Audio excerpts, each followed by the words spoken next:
Assalamualaikum dan salam sejahtera. Anda bersama saya Ehsan Dahlia dan ini agenda awal ni. Pada 6 Julai 2022, Bank Negara Malaysia mengumumkan kenaikan OPR sebanyak 0.25% kepada 2.25%.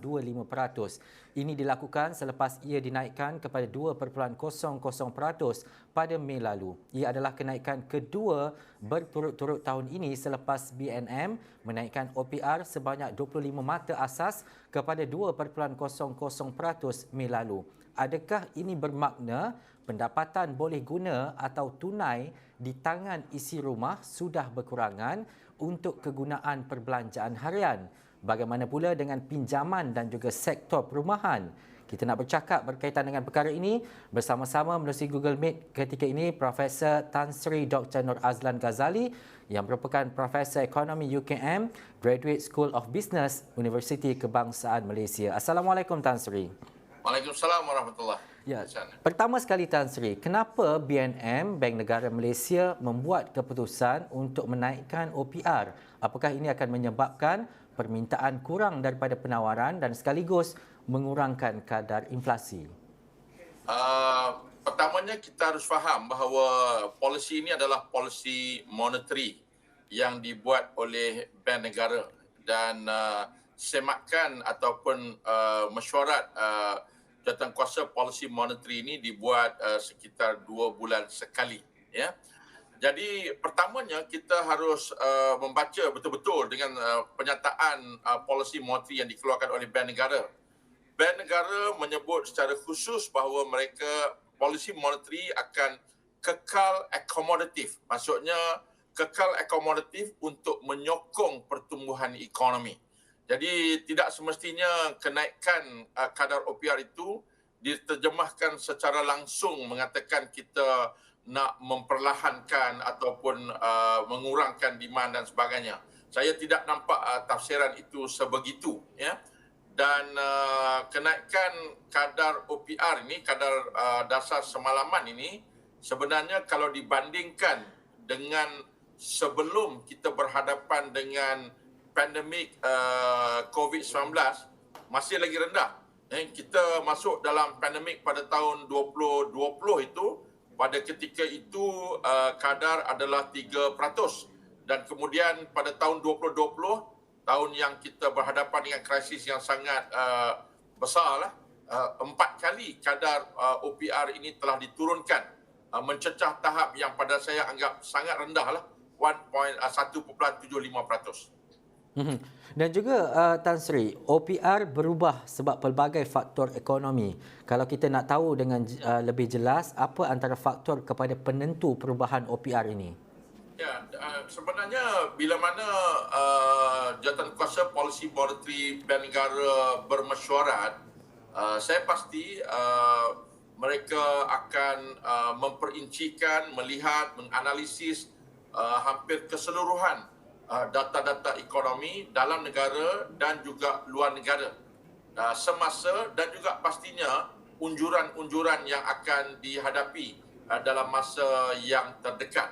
Ya, jadi berarti ada komponen-komponen domestic ekonomi dalam negara, melihat kepada prestasi perbelanjaan, kadar pengangguran, pengeluaran industri dan semua maklumat-maklumat itu secara terperinci. Dan dalam masa yang sama juga meneliti perkembangan ekonomi global. Kita harus faham bahawa Malaysia adalah sebuah negara yang secara relatifnya kecil dan sangat terbuka. Dan apa jua prestasi dan keadaan ekonomi global itu pasti akan sampai ke negara kita. Jadi dalam konteks yang terdekatlah, saya menjangkakan, saya boleh mengagaklah bahawa pertimbangan yang agak kritikal harus dibuat berkenaan dengan suasana ekonomi dalam negara, luar negara dan juga kemungkinan-kemungkinan yang akan berlaku dalam masa yang terdekat. Jadi keputusan ini bukanlah mendasari hanya kepada keadaan dalam negara semasa sahaja, tetapi pertimbangan itu pastinya diambil. Dan saya yakin daripada policy statement yang dikeluarkan oleh Bank Negara, mereka merasakan bahawa peningkatan kadar OPR ini tidak akan memberi kesan yang terlalu besarlah ke atas proses pemulihan ekonomi negara. Mungkin itu tafsiran yang saya dapat daripada pembacaan yang teliti terhadap kenyataan policy monetary ataupun multi policy statement yang dikeluarkan oleh Bank Negara. Dan juga Tan Sri, macam mana kita nak faham dengan lebih jelas? Tadi kita bercakap berkaitan dengan dasar monetary dan kita juga ada dasar fiskal. Bagaimana perkara ini sebenarnya perlu bergerak seiring. Tetapi secara kata mudahnya, apa yang dimaksudkan dengan dasar monetary dan juga dasar fiskal ini, Tan Sri? Dia dalam kita menguruskan ekonomi negara, umumnya ada dua polisi. Mungkin kepada rakyat di luar sana, saya dapat terangkan secara ringkaslah. Bila kita bercakap tentang polisi fiskal, kita bercakap tentang polisi-polisi yang melibatkan keuangan kerajaan. Keuangan kerajaan maksudnya hasil yang kerajaan pungut dan kemudian perbelanjaan-perbelanjaan yang kerajaan buat. Sebagai contoh, bila kita meningkatkan jumlah subsidi ataupun kita membayar gaji kepada pekerja-pekerja perkhidmatan awam dan kos-kos untuk mengurus kerajaan ataupun perkhidmatan awam. Jadi itu adalah dalam konteks fiskal. Termasuk juga kalau perbelanjaan kita melebihi daripada hasil negara, maka kita kena meminjam dan maka timbullah perkataan seperti fiscal deficit, hutang yang sering dibincangkan. Jadi itu adalah dasar fiskal. Mudah cerita, saya selalu kata sebagai polisi di Putrajaya lah. Dalam satu konteks lagi, kita ada polisi monetary. Rakyat semua harus faham bahawa polisi monetary ini dia mempunyai satu tahap kebebasan independen yang sangat tinggi. Kerana polisi monetary ini dia begitu menyeluruh dan penting untuk ianya mempunyai kebebasan itu, dan keputusan itu dibuat oleh Jawatankuasa Polisi Monetary yang bersidang setiap 2 bulan. Dan keputusan ini mereka artinya independen, bebas.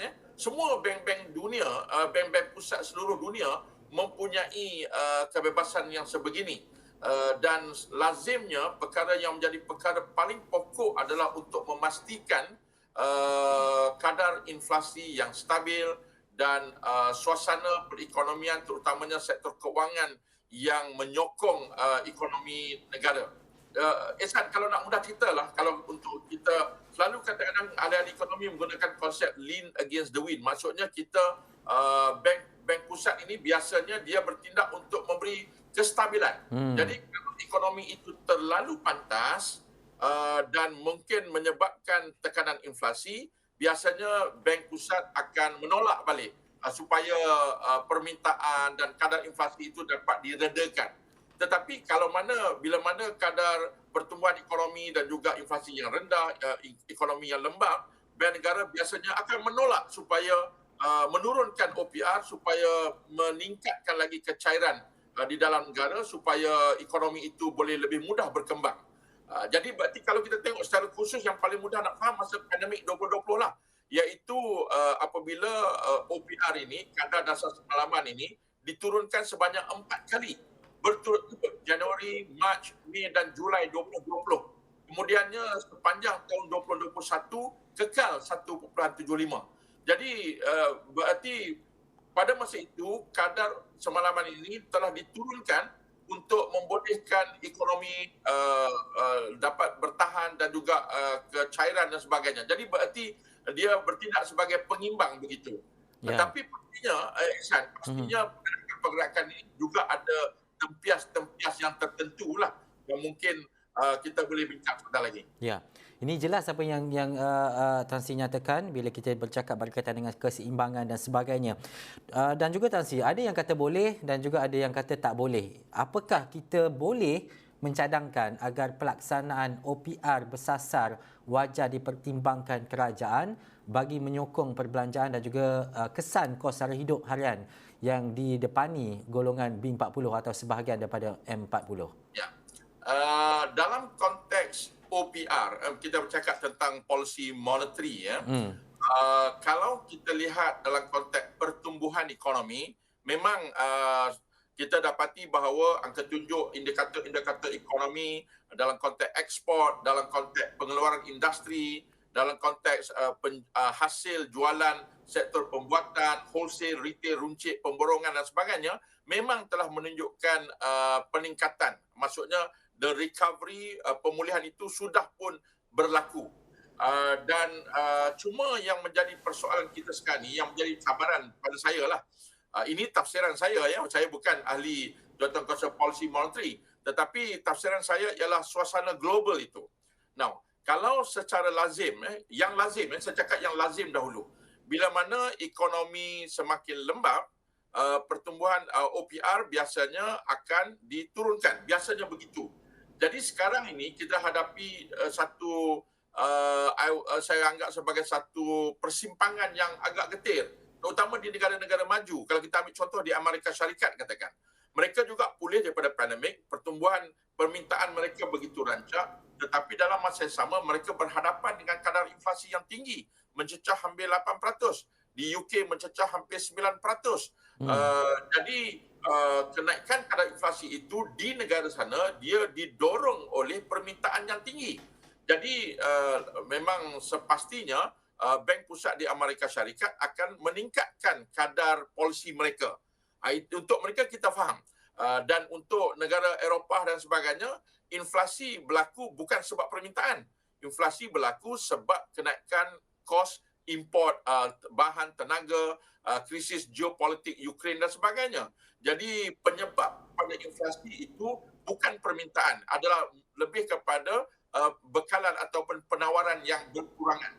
Jadi macam Malaysia ni, kita agak kritikal juga. Ekonomi kita nak membangun, nak memulih lagi, masih lagi dalam peringkat pemulihan. Secara umumnya pendapatan rakyat juga terjejas, tetapi dalam masa yang sama kita menyaksikan perkara ini berlaku di luar negara. Jadi sejauh mana kita dapat bertahan kalau kita membiarkan jurang di antara kadar polisi di Malaysia dan di luar negara itu semakin luas umpamanya. Jadi ini satu perkara yang harus diambil pertimbangan lah. Jadi kalau tengok secara lazim memang nampak pelik sikit. Banyak orang kata kenapa kita perlu naikkan kadar OPR dalam keadaan ekonomi pulih dan benar kos sara hidup meningkat, tetapi saya pernah melontarkan ini, kadar inflasi negara secara umum masih lagi rendah, 2.4-2.8%. Tetapi bila kita lihat komponen inflasi makanan, makanan di restoran, di hotel dan juga beberapa perkara lain umumnya berada dalam trend yang meningkat. Jadi mungkin ini merupakan persediaan awal supaya kita mempunyai ruang yang cukup. Because kadar OPR kita sebelum ini 1.75 ni umumnya sangat rendah lah dalam konteks policy monetary. Tan Sri, saya cuba nak membawa kepada realiti dan juga keadaan semasa. Kalau Tan Sri boleh memberi contoh dan juga penerangan. Kalau kita lihat, kadar tertinggi pernah direkodkan adalah pada 2008 apabila pada kadar OPR mencecah 3.5% pada ketika itu. Turun dan naik OPR ada baik dan buruknya. Apakah benar kalau ada rakyat bertanyakan wajar buat pinjaman ataupun beli rumah ketika OPR ini rendah? Bagi saya, keputusan untuk mendapatkan pinjaman ataupun pembiayaan kewangan ini bukanlah semata-mata didasarkan kepada kadar OPR hari ini. Apa-apa pun pinjaman kita buat, biasanya kalau pinjaman perumahan pastinya mencapai mungkin 20-30 tahun. Ya? Jadi tidak ada siapa pun boleh berbuat jangkaan tentang prestasi ekonomi dalam 20-30 tahun akan datang. Jadi OPR ini dalam keadaan yang stabil, dia kekal stabil. Saya ingat masa 2018, dia kekal lama pada 3.25%. Pada Mei 2019, dia turun kepada 3%. Yang turun berturut-turut ni berlaku semasa krisis. Jadi berarti pada saya lah, kadar OPR semasa semata-mata bukanlah menjadi petunjuk mutlak kepada is it the time macam kita nak beli durian lah, murah atau mahal. Maksudnya musim dia kita beli banyak, tak boleh begitu. Cumanya dia mempunyai implikasi. Kita tidak boleh nafikan bila mana kadar OPR meningkat, secara umumnya semua kadar-kadar faedah dan pulangan yang lain juga akan mengikut rentak yang sama. Jadi pastinya ada kumpulan yang mengambil pinjaman yang mana kadar mereka ada kadar yang berubah-ubah, kemungkinan untuk perbankan membuat adjustment itu ada, tetapi tidak semestinya berlaku. Jadi ini dimensi yang harus kita lihat, dan saya merasakan OPR bukanlah dalam konteks sekarang ni, kalau 2.25% ni sebenarnya kalau dibanding pada tahun-tahun yang lazim biasa, kadar ini sebenarnya masih lagi rendah. That's why polisi Bank Negara menyata dengan jelas bahawa mereka polisi Bank Negara, monetary policy, kekal akomodatif. Dia kekal akomodatif untuk menyokong pertumbuhan ekonomi. Jadi saya percaya analisis yang dibuat itu mungkin menunjukkan bahawa in net ekonomi itu akan dapat terus tumbuh dan mempunyai kelestariannya. Tetapi kita tidak boleh nafikan ada pihak-pihak yang mungkin akan terjejas ataupun terkesan dalam konteks kos yang mereka hadapi dalam konteks pembiayaan pinjaman dan sebagainya.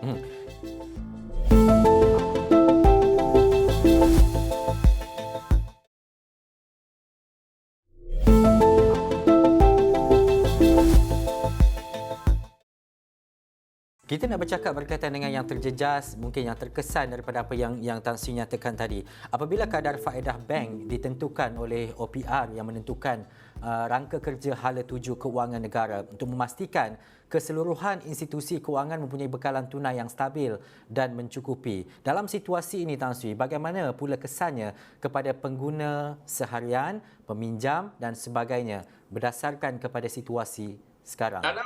Dalam konteks kecairan pasaran keuangan, bila saya lihat satu lagi laporan sebelum ini tentang financial sector di Malaysia sebagainya yang juga baru dikeluarkan oleh Bank Negara Malaysia, secara umumnya kecairan agak steady lah. Maksudnya kita tidak berhadapan dengan constraint ataupun kekangan kecairan. Jadi kecairan itu ada, kedudukan sistem perbankan baik, tidak ada permasalahan dari segi hutang dan hutang yang tidak berbayar dan sebagainya, dan kecenderungan untuk mengeluarkan pinjaman itu masih lagi ada. Jadi kalau dalam bahasa ekonomi kita kata credit crunch, maksudnya kemusnahan kredit tak berlaku, bukan, kita jauh lagi daripada situ. Jadi berarti masih ada ruang, cumanya saya tidak merasakan bahawa secara keseluruhannya everybody, semua orang akan terkesan dengan begitu direct. Saya rasa tidak begitu. Dan dalam masa yang sama, kita harus ingat walaupun kadar inflasi yang diukur hari ini secara peratusannya masih lagi rendah, tetapi kita melihat tren-tren peningkatan ini. Dalam kumpulan pendapatan rendah terutamanya 37% daripada umum 37% daripada perbelanjaan kumpulan pendapatan rendah B40 adalah kepada makanan. Dan sekarang ini kita berhadapan dengan kekurangan bekalan. Ini faktor global dan of course ada sedikit elemen-elemen struktur dalam negara kita. Tetapi bila mana bekalan terhad akibat daripada peperangan, akibat daripada penutupan Shanghai baru ini dan juga cuaca yang buruk di India dan sebagainya, jadi bekalan makanan kurang. Dan bila mana bekalan makanan kurang, pastinya harga meningkat. Dan untuk kumpulan pendapatan rendah, mereka akan terkesan, terasa di sini. Kalau mereka mempunyai pinjaman yang kadar faedahnya berubah-ubah dan institusi perbankan mereka mengubah kadar itu, pastinya dia akan memberi tekanan tambahan dalam konteks ini. Ya, Tan Sri, apakah langkah Bank Negara Malaysia mula menaikkan penanda aras pinjaman OPR ini dilihat berpotensi mengurangkan peningkatan ketara kadar inflasi atau harga barangan di samping mengukuhkan semula nilai ringgit berbanding dolar Amerika? Walaupun kita tahu ringgit begitulah keadaannya, tetapi yang selalu turun naik ini adalah dolar Amerika. Bagaimana Dr. Tan Sri melihatnya? Dia Ehsan, seperti saya sebut tadi, yang lazim dalam keadaan biasa, dalam keadaan biasa, apabila pertumbuhan ataupun permintaan terlalu tinggi, kadar inflasi meningkat, maka bank pusat akan menurunkan. Dan kalau kadar akan meningkatkan OPR ini, sebab dia, remember tadi, dia bergerak menentang angin, lean against the wind. Jadi maksudnya kalau ekonomi begitu, ini yang menarik dalam konteks Malaysia ini. Pertumbuhan dalaman ataupun permintaan domestik tidaklah begitu garang, maksudnya tidaklah begitu rancak sehingga kan menyebabkan kadar inflasi melambung-lambung. Ya, jadi berarti di sini kita harus berhati-hati membuat penterjemahan ini. Jadi bagi saya lah, pahaman saya ialah peningkatan kadar OPR ini bukan berhasrat untuk menekan ataupun mengurangkan permintaan. Itu bukan matlamat dia. Dan mungkin juga bukan dalam konteks kadar inflasi hari ini. Ya, kita faham peningkatan kos sara hidup yang berlaku sekarang ni dia adalah kejutan. Dia bukannya inflasi keseluruhan yang biasa tu. Inflasi keseluruhan hanya 2.4%. Tetapi bila kita melihat kepada komponen-komponen yang terjejas akibat daripada gangguan bekalan dan juga cuaca yang buruk seperti yang saya sebut tadi, itu komponen-komponen yang dianggap subkomponen, ya. Tetapi umumnya masih lagi rendah. Jadi kita dekat sini yang kita kena pastikan bahawa apa sebenarnya matlamat OPR ini dinaikkan. Kalau bahasa yang saya nak gunakan daripada Bank Pusat, mereka menggunakan istilah pelarasan, melaraskan semula, to adjust, melaraskan semula policy accommodative monetary. Maksudnya ialah sebelum ni sebab pada pandemik bermula tahun 2020, sekitar 2 tahun, ya, kadar OPR ini telah diturunkan dengan begitu ketara. Dia terlalu rendah. Kadar OPR yang terlalu rendah untuk tempoh yang lama sebenarnya boleh menimbulkan masalah. Ini yang berlaku di negara-negara maju. Di Amerika Syarikat, di UK, mereka kadar polisi mereka 0.25, 0.5%. Tetapi akhirnya mereka terjebak dengan masalah inflasi. Kita tidak sampai ke peringkat itu lagi. Bagi saya, kemungkinan besar, ini again saya punya bacaan saya lah, kemungkinan besar juga peningkatan kadar OPR ini menjurus kepada isu aliran modal, iaitu aliran keuangan lah, financial flows, ya.